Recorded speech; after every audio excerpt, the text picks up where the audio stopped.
Est-ce que l'aide médicale à mourir doit être offerte aux côtés de la sédation palliative terminale et des soins palliatifs? L'enfant conçu par procréation assistée doit-il avoir accès à ses origines biologiques? Comment le droit doit-il prendre en compte la famille homoparentale? Mes recherches me permettent de mieux comprendre comment le droit appréhende, plus ou moins bien, les différentes réalités sociales contemporaines.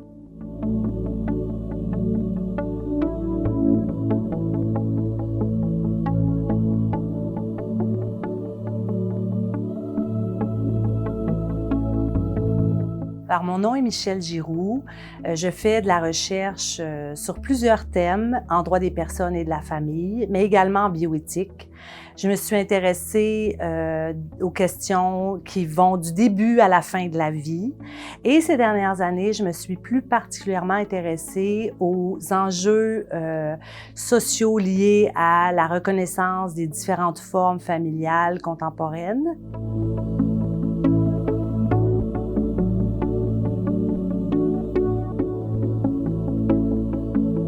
Alors, ces problèmes sociaux complexes interpellent le droit et il me semble fondamental, justement, de travailler de façon multidisciplinaire et de façon collaborative pour, justement, mieux saisir ces réalités, ces problèmes sociaux émergents.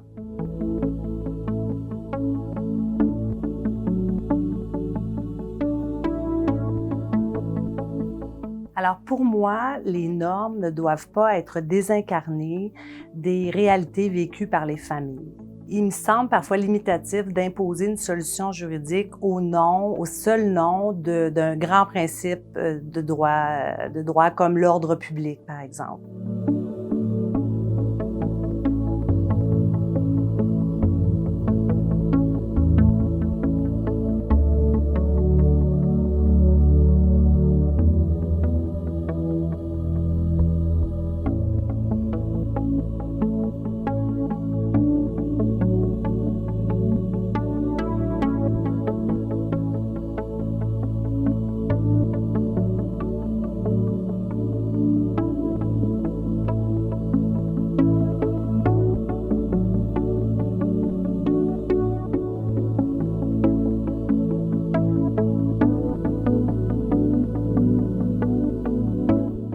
En ce qui a trait aux entretiens qu'on a fait avec les juges québécois, il est ressorti qu'ils se sentaient souvent pris entre l'arbre et l'écorce. Donc, entre l'ordre public qui prédomine dans le Code civil en ce qui concerne les conventions de gestation, de procréation pour le compte d'autrui, et le fait qu'on leur demandait, au nom de l'intérêt de l'enfant, de prononcer l'adoption.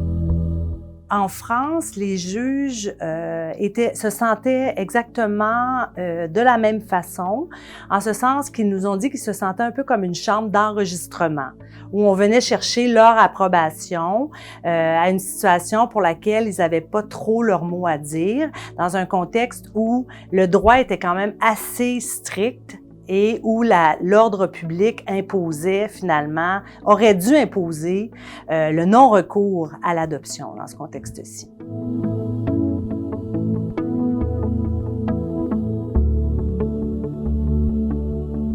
Alors, par mes recherches, surtout avec les enquêtes terrain, j'ai l'impression que je peux faire valoir justement les réalités vécues par les familles et l'application du droit aussi à ces familles et voir comment cette réalité familiale ne cadre pas toujours avec la norme en place.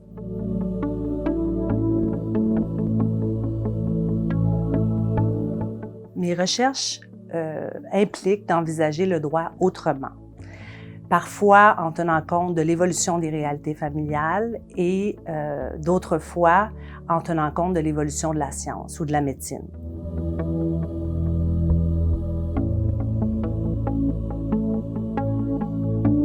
Dans le cadre des transformations familiales complexes, j'aimerais bien imaginer, par exemple, des nouveaux fondements au droit de la filiation. Dans le cadre de ces nouveaux fondements, l'identité serait placée au centre de mon questionnement. Alors, si on m'offrait une page blanche pour écrire le droit ou si on m'offrait la possibilité de réformer le droit, bien sûr, dans ma loi, il y aurait plus de dignité pour les personnes, plus de respect des droits fondamentaux. Le droit devrait nécessairement aussi innover. Une autre chose qui me semblerait essentielle, c'est la souplesse dans les différents modèles familiaux, parce que les réalités familiales sont variées. En fait, le meilleur avenir pour ma recherche ou pour mes recherches serait qu'elles puissent influencer le droit, qu'elles puissent influencer la réforme du droit ici et ailleurs.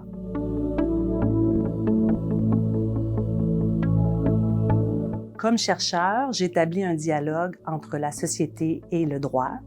C'est ma plus grande motivation et c'est pourquoi je fais ce que je fais.